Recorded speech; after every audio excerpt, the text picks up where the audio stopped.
first of all, I'm really proud to stand here with my, first of all, thank you, Mr. Mayor. By the way, you're a lot taller than me, so, but with my friends and my colleagues, Adam Zemke and Yusuf Rabi, who are outstanding legislators, and other elected officials here. They are great. We should applaud them.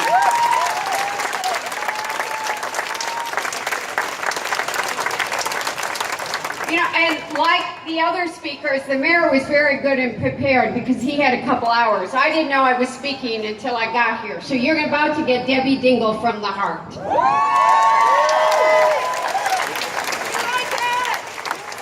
But I am standing here with all of you against the fear and hatred that is dividing this country. It is not okay.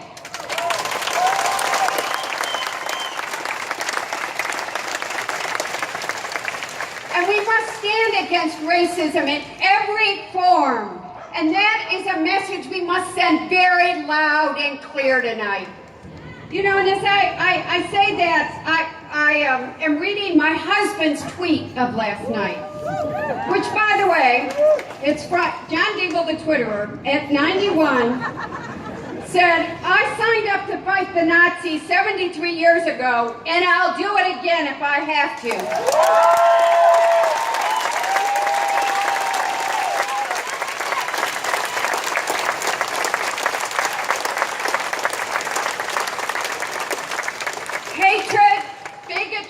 And fascism have no place in this country. And I just want to say they don't. So let's make that loud and clear, and let's see if the country hear that. But want to know what makes me really proud? I've looked at what our president tweeted. They tell me not to be political, so I'm trying to behave a little more than Chris. It's hard. But it's been retweeted almost 300,000 times.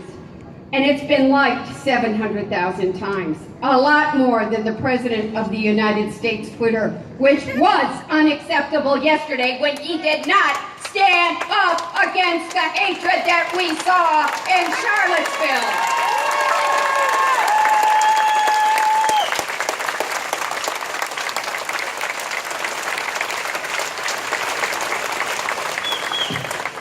But I want to talk about this moment in our nation's history.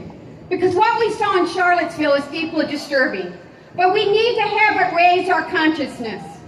And I'm even going to say something to us as we stand here in this diag, in a community. And as this community gathers, not hundreds, but thousands of communities across the country are coming together tonight with the same message.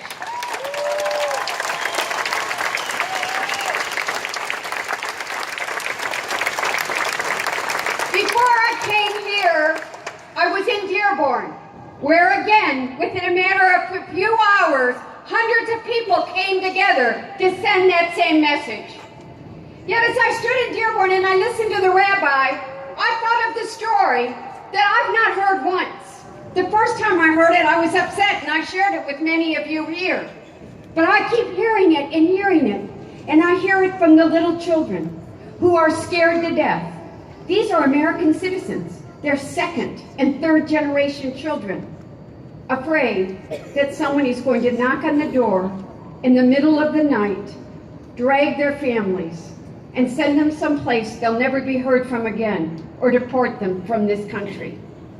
This is America 2017 as I tell you that story. And I am worried. I want you to, some people may not like me to say it, but as we stand in this diag, I don't see many African American faces. Let's look in our hearts and souls at what is happening in this country and take the time to listen to each other, to understand how people feel.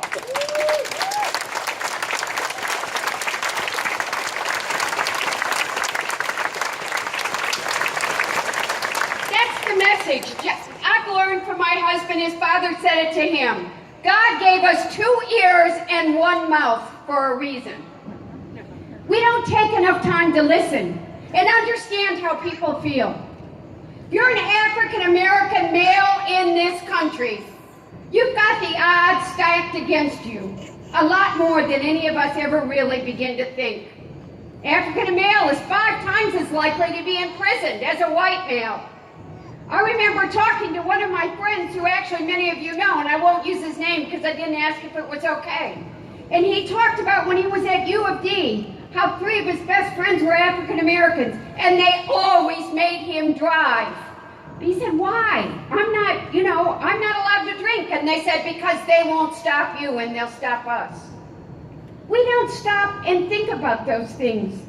And we need to not be in a competition of each other's experiences, because it's not a competition, but it's about understanding where each of us is coming from.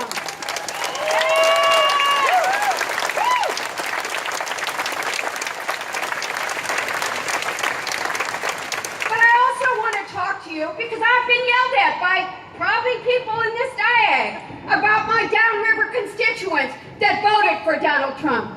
And we got to put ourselves in their shoes too. They didn't vote for Donald Trump because they were racist. They voted for him because they're scared. They're scared about their jobs. They saw NAFTA ship jobs overseas.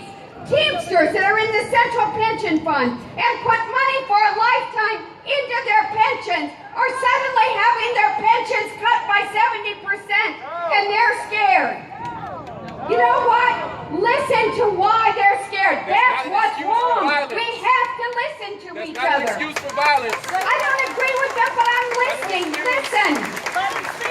Martin Luther King said, people fail to get along because they fear each other.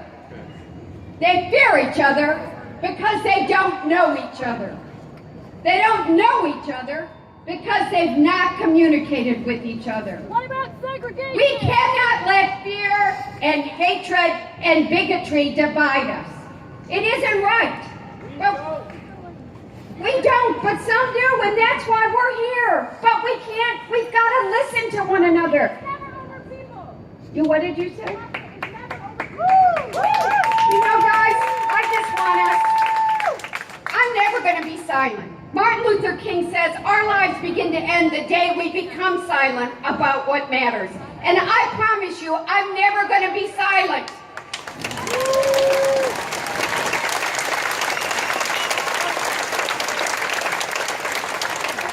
But I'm also going to try to bring people together.